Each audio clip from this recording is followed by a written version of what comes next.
అందరికీ praise the lord. యేసుక్రీస్తు నామంలో మీ అందరికీ మా హృదయపూర్వకమైన శుభములు వందనములు తెలియజేస్తూ ఉన్నాను. ఈ యొక్క స్త్రీల కూడికలో విచారం అనే అంశం గురించి మాట్లాడుకుంటూ ముందుకెళ్దామండి. ఈ యొక్క కంప్యూటర్ యుగంలో కంప్యూటర్ లేని వారైనా ఉన్నారేమో, కానీ విచారం అంటూ లేనిది ఎవ్వరూ లేరు. చిన్న పిల్లలు మొదలుకొని వృద్ధుల వరకు, ధనిక పేద, కులము మతము వర్గము జాతి ఏ భేదము లేకుండా ప్రతి ఒక్కరూ విచారంతో ఉన్నారు. ఈ యొక్క విచారం అనేది మనుషులని ఎంతగానో ఏలుబడి చేస్తూ కృంగదీస్తూ ఉంది. అందుకే దేవాది దేవుడు ఈ రోజున విచారం అనే అంశం ద్వారా మనందరితో మాట్లాడి బలపరచాలని ఆశపడదాం. నవ్వుట కంటే దుఃఖపడుట మేలు, ఏలే అనగా భిన్నమైన ముఖము హృదయములను గుణపరుచును. ప్రసంగి గ్రంథము 7వ అధ్యాయము 3వ వచనము. స్తోత్రం దేవ సర్వోన్నతుడా. ఈ యొక్క విచారం అనే అంశం ద్వారా మీరు మా అందరితో మాట్లాడి బలపరిచి ఆదరించి ధైర్యపరిచి ఓదార్చమని యేసు నామములో ప్రార్థించి అడిగి పొంది ఉన్నాము పరమ తండ్రి. ఆమేన్. హల్లెలూయా. అసలు ఈ విచారం అనేది ఎందుకు వస్తుందంటే, మనకు బాధలు, శ్రమలు, ఇబ్బందులు, మన యొక్క మనసు గాయపడినప్పుడు ఈ యొక్క విచారం అనేది మనలోకి వస్తుంది, మనల్ని ఏలుబడి చేస్తుంది, మనల్ని కృంగతీస్తుంది. ఇంకను మనం విసిగిపోవడానికి, ఇంకను ప్రాణము నెమ్మదితో కాకుండా నెమ్మది లేకుండా జీవించడానికి విచారం అనేది మనల్ని ఎంతగానో గాయపరుస్తూ కృంగదీస్తూ ఉంటుంది. సో ఈ యొక్క విచారం అనేది మనలోనికి వచ్చినప్పుడు మనం దేవునికి దగ్గర అవుతున్నామా, దేవునికి దూరం అవుతున్నామా అనేది, అసలు దేవుని దగ్గర నుండి విచారం వస్తుందా, విచారం అనేది సాతాను దగ్గర నుండి వస్తుందా, లేకపోతే విచారం అనేది మనలో పుట్టుకొస్తుందా అనేది మనం చూసుకుంటూ ముందుకెళ్దామండి. కానీ ఎప్పుడైతే మనకు విచారం వస్తుందో మనం కృంగిపోకూడదు. ఈ యొక్క విచారం వచ్చినప్పుడే మనం దేవుని దగ్గరికి ఇంకెక్కువగా వెళ్ళాలి. ఈ యొక్క విచారం మన జీవితాన్ని నిలబడి చేస్తూ ఉన్నప్పుడు మనం దేవుని యొక్క కృప కిందకి వచ్చినట్లయితే మన జీవితం ఎన్నో విధాలుగా ఫలభరితంగా మార్చబడుతుంది. మనం ఆత్మలో ఎక్కడో మరుగుపడిపోయిన స్థితిలో ఉన్నప్పుడు మన యొక్క లోతులన్నీ పైకి తీసేదే ఈ యొక్క విచారం అని చెప్పుకోవచ్చు. ఎందుకంటే మనం నవ్వుతూ తుల్లుతూ ఉన్నప్పుడు అంతగా ఆలోచించలేము, అంతగా లోతైన అనుభవం మనకు ఉండదు, లోతైన పశ్చాత్తాపంతో దేవుని దగ్గరికి మనం రాలేము, దేవుని హృదయపూర్వకంగా సేవించలేము. కానీ ఎప్పుడైతే మన జీవితంలో సమస్యలు, శోధనలు, శ్రమలు ఎదురవుతాయో ఈ యొక్క విచారముతో, ఈ యొక్క బాధతో, నెమ్మది లేని పరిస్థితుల్లో, దిక్కుతోచని పరిస్థితుల్లో మనం దేవుని దగ్గరికి వస్తాము కదండి. నవ్వుతూ తులుతూ ఉండే వాళ్ళలో ఇంత లోతైన అనుభవం ఉంటుందా? ఉండదు. అందుకే ఈ యొక్క విచారం అనేది మన మంచికే అని చెప్పుకోవచ్చు. ఆత్మీయంగా మనం ఎదగడానికి, ఆత్మీయంగా ఇంకను స్పిరిచువల్గా బలపరచబడడానికి, స్పిరిచువల్గా స్ట్రెంగ్తన్ అవ్వడానికి ఈ యొక్క విచారం అనేది ఒక సాధనం అని చెప్పుకోవచ్చు. మన యొక్క అనుభవాలన్నీ కూడా ఇది విచారం అనేది వెలుగులోకి తీసుకొస్తుంది. ఎలా అంటారా, మనం విచారం లేకపోతే నవ్వుతూ తుల్లుతూ హ్యాపీగా ఉంటాము, దేవుని కొద్ది సమయం మాత్రమే స్తుతిస్తాము. కానీ ఎప్పుడైతే విచారం అనేది మనలో ఉంటుందో, ఒకప్పుడు మనం ఏ విధంగా దేవునితో సన్నిహిత సంబంధం కలిగి ఉన్నామో అది మరలా ఒకసారి గుర్తు చేసుకుంటాం. ఎందుకంటే ఇప్పుడు ఎదుర్కొంటున్న పరిస్థితుల్లో మనం ఏ విధంగా బయటపడాలో మనకు తెలియదు. సో మనం ఏం చేయాలి? దేవునిపైన ఆధారపడాలి. అందుకే ఈ విచారం మనలో ఉన్నప్పుడు మనకు మరుగైన అనుభవాలన్నీ కూడా, మర్చిపోయిన అనుభవాలు, దేవునితో కలిగి ఉన్న సన్నిహిత సంబంధం, కోల్పోయిన సంబంధం అంతయు మనకు ఒకసారి గుర్తు చేస్తూ ఉంటుంది. మనకు తెలియని సమర్థతనంతా కూడా ఇది గుర్తు చేస్తూ ఉంటుంది. సో నేను అంటాను, విచారం అనేది మన మంచికే అని. ఒక ఆత్మ అనే నేలను మనం దున్నినప్పుడు, ఒక పూడుకుపోయిన సారవంతమైన మట్టిని మనం పైకి తీసే నాగలే దుఃఖం అని చెప్పుకోవచ్చు. ఎందుకంటే ఈ యొక్క పూడుకుపోయిన నేలని ఎప్పుడైతే మనం త్రొవ్వి దానిలో విత్తనాలు వేస్తామో అది ఫలభరితంగా ఫలించడం మనం చూడగలగచ్చు. పంటలు బాగా పండుతాయి కదా అలా వేసినప్పుడు. అదేవిధంగా ఈ విచారం అనేది మనలోనికి వచ్చినప్పుడు మన యొక్క ఆత్మీయ స్థితిని బాగా త్రొవ్వుతుంది. పూడుకుపోయిన మన యొక్క ఆత్మను ఇది బాగా దున్నినప్పుడు మన యొక్క ఆత్మ అనేది ఫలభరితంగా మార్చబడుతుంది. మన యొక్క ఆత్మీయ స్థితి అనేది ఇంకా ఇంప్రూవ్ అవుతుంది అన్నమాట. మనం పాపంలో పడకుండా, ఇంకా అసలు దేవునితోనే ఎప్పుడు హ్యాపీగా గడుపుతూ ఉన్నామనుకోండి, నవ్వుతూ హ్యాపీగా సంతోషంగా ఉన్నామనుకోండి, మనం దేవుని దగ్గర నుండి వచ్చే నిజమైన అనుభూతిని మనం పొందుకోలేము, దేవుడిచ్చే నిజమైన సంతోషమును మనం అనుభవించలేము. ఎప్పుడైతే మనం విచారంతో ఉంటామో దేవుడిచ్చే నిజమైన సంతోషమును మనం పొందుకోగలుగుతాం, అనుభవించగలుగుతాం. అందుకే మనకు ఈ లోకంలో ఎదురయ్యే ప్రతి సమస్య, ప్రతి శోధన కూడా మనల్ని దేవుని నుండి దూరం చేసేదే కాదు, దేవునికి దగ్గర చేసేది అని చెప్పుకోవాలి. ఇది మనల్ని దీర్ఘంగా ఆలోచించేలా చేస్తుంది, దేవుని వైపు నడిపించేలా చేస్తుంది. కాబట్టి ఈ రోజున మీరు ఎవరైనా సమస్యలతో, శ్రమలతో బాధపడుతూ ఉన్నారేమో, ఈ రోజున దేవుడు మీతో మాట్లాడుతున్నారు. మీ విచారాన్ని అంతా కొట్టివేసి దేవుడు మీకు నెమ్మదిని అనుగ్రహించబోతున్నాడు. మీ యొక్క సమస్యల్లో మీరు కుమిలిపోవాల్సిన అవసరం లేదు. ఈ రోజున దేవుడు మిమ్మల్ని చూస్తూ ఉన్నాడు. మీరు ఈ రోజున సమస్యతో బాధపడుతుంటే దేవుడు చూస్తూ ఊరుకుండే దేవుడు కాదు. ఏదో ఒక ప్రణాళిక ఉంది మీ పట్ల. అందుకే దేవుడు మీ జీవితంలో ఆ విచారాన్ని అలో చేశారు. దేవుని చిత్తం లేకుండా మన జీవితంలోనికి ఏ బాధ అయినా, ఏ సమస్య అయినా, ఏది కూడా మన జీవితంలోనికి అనుమతించబడదు. ఒక స్టోరీ చెప్తానండి, మీకు బాగా అర్థమవుతుంది. ఒక గొప్ప పర్వత శ్రేణి దగ్గర కొందరు సోమరి జనం అనే జనం నివసిస్తూ ఉంటారు. అక్కడ పర్వతలోయల్లో దారులన్నీ కూడా మనకు ఏ విధంగా ఉంటాయో తెలుసు కదండి. ఈ పర్వత శ్రేణుల దగ్గర చాలా ఇరుకుగా, చాలా భయంకరంగా ఉంటాయి కదా. సో ఆ యొక్క మార్గాలను వారు పరిశోధించడానికి ఎన్నడూ కూడా వారు సాహసించలేదు, పూనుకోలేదు. ఒకరోజు సడన్గా ఏమైందంటే ఆ ప్రాంతాల్లో పెను తుఫాన్ వచ్చింది. వాళ్ళున్న ప్రాంతం అంతా కూడా మునిగిపోయే ప్రమాదం వచ్చేసరికి వారందరూ కూడా తప్పనిసరి వాళ్ళంతా వేరే పర్వతానికి వెళ్ళాలి అని డిసైడ్ అయ్యారు. ఆ గాలివానల్లోనే అప్పటి వరకు ఎప్పుడు కూడా బయటికి రాని ఆ జనం, ఆ సోమరి జనం, ఆ యొక్క గాలివానల్లో వారు ప్రాణాలను రక్షించుకోవడానికి వేరే పర్వతాల్లో తలదాల్చుకోవాల్సిన పరిస్థితి ఏర్పడింది. కాబట్టి తప్పనిసరిగా బయటకు వచ్చారు. ఆ యొక్క ప్రాంతాల్లో, ఆ పర్వతాల్లో వారందరూ కూడా సంచరిస్తూ ఉన్నప్పుడు చాలా మంచి మంచి పర్వతాలు వారికి కనిపించాయి, మంచి మంచి గుహలు కనిపించాయి. చాలా పండ్ల చెట్లు, నీటి వాగులు, మానవ నివాసానికి ఎన్ని సౌకర్యాలు అయితే అవసరమో అవన్నీ కూడా ఆ ప్రదేశాల్లో వారికి కనిపించాయి. అప్పటిదాకా కూడా వాటిని వృధాగా పోనించినందుకు వాళ్ళందరూ చాలా బాధపడ్డారు. మనం కూడా అంతే కదండి. ప్రభువా, నా బౌండరీస్ ఇంతే, నా జీవితం ఇంతే అని ఒక సరిహద్దు గీసుకొని అందులోనే జీవిస్తాము. మనమున్న అంచుల్లోనే ఏ చలనం లేకుండా ఇంతే చాలు ప్రభువా, ఈ స్థితి ఉంటే సరిపోతుంది అని ఇలాగే జీవిస్తూ ఉంటాము.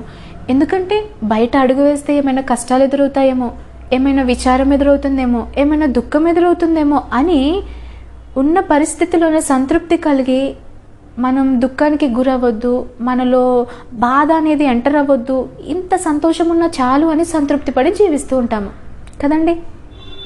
కానీ తెలియని ఒక నగ్న సత్యం ఏంటంటే, ఒక దుఃఖం అనే గాలివానలు, శ్రమలు, శోధనలు మనలోకి వచ్చినప్పుడే అంత శక్తి ఉందని, అంతవరకు మనం ఊహించలేనంత వ్యక్తిత్వాన్ని అవి మనకు చూపిస్తాయి. అందుకే విచారం అనే గాలివానలు, దుఃఖం అనే గాలివానలు మనలోనికి రావడం మంచిదే. దేవుడు ఒక వ్యక్తిని ముక్కలు ముక్కలుగా విరగొడితేనే కానీ ఏ గొప్ప పనికి వాడుకోడు.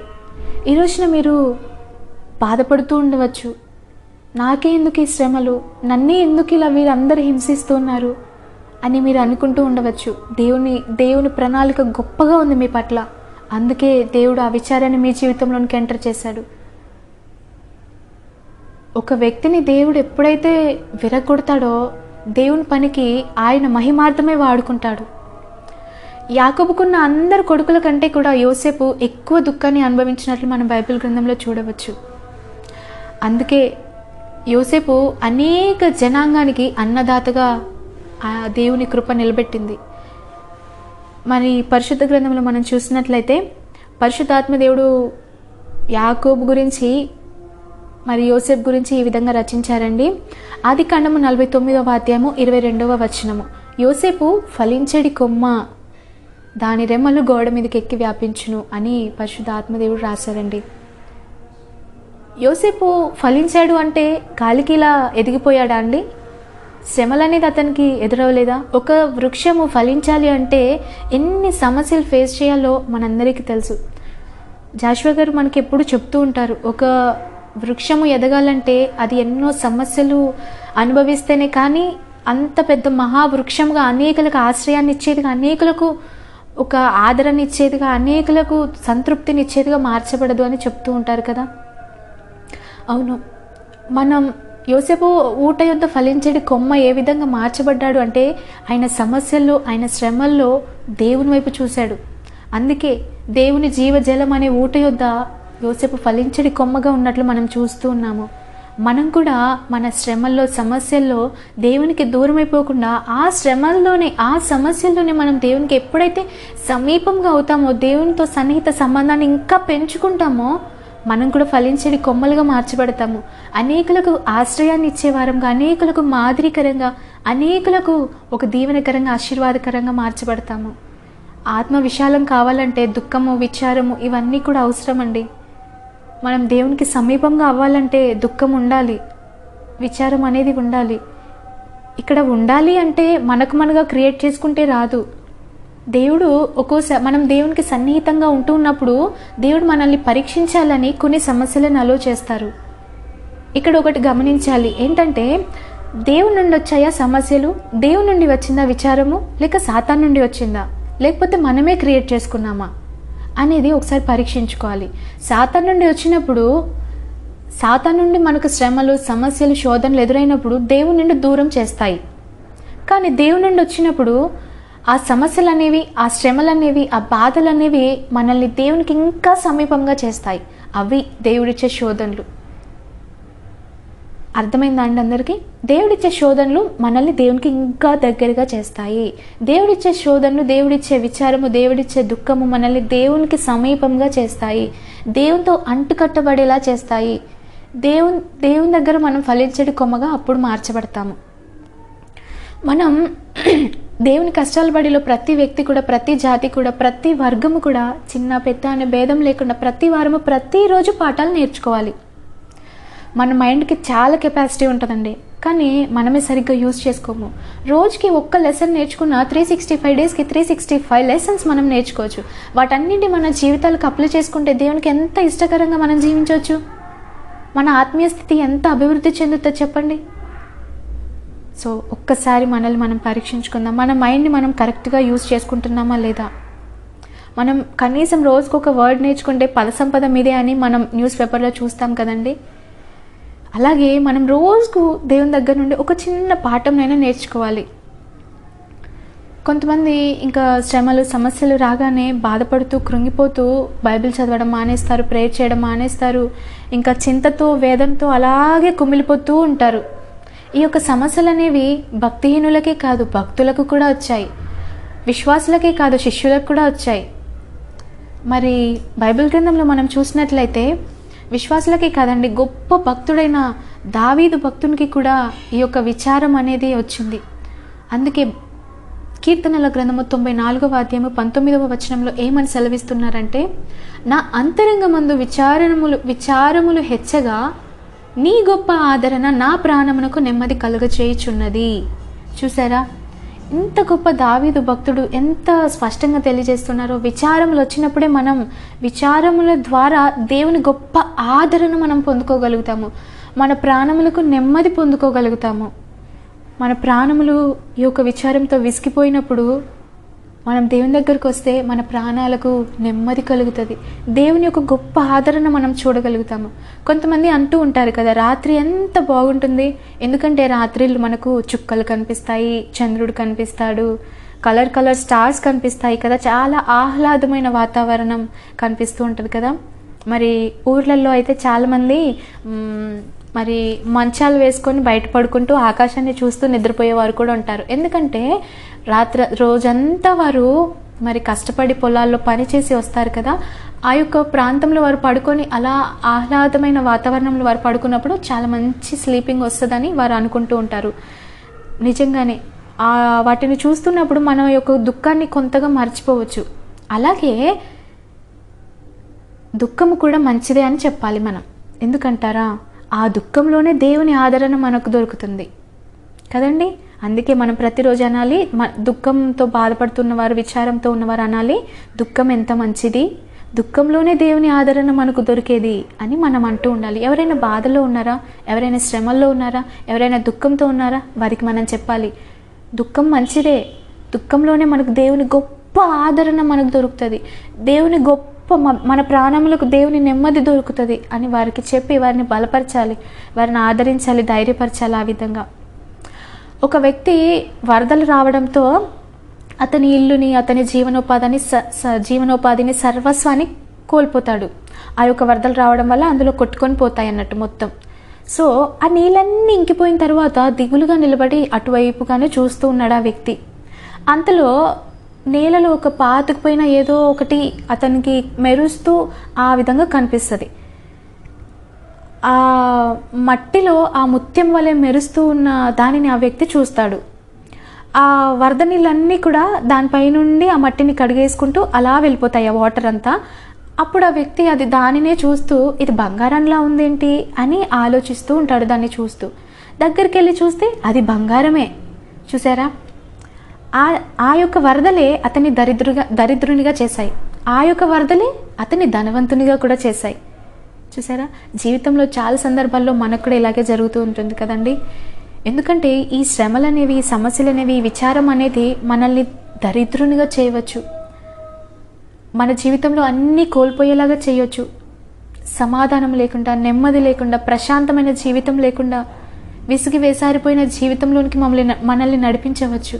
కానీ ఈ యొక్క శ్రమలే మనల్ని దేవునికి సమీపంగా చేస్తాయి. ఈ యొక్క విచారమే దేవుని నుండి వచ్చే నెమ్మదిని పొందుకునేలా చేస్తుంది. ఈ యొక్క విచారమే దేవుని గొప్ప ఆదరణ మనం పొందుకునేలా చేస్తుంది.